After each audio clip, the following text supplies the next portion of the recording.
Dugard im Norden von Eckle Island. Es ist der erste Tag des Jahres 2015.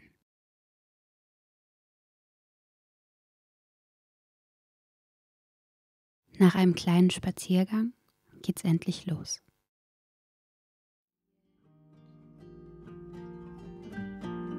Wir haben uns dafür entschieden, in der Küche aufzunehmen, weil dort der beste Sound war und wir am meisten Platz hatten.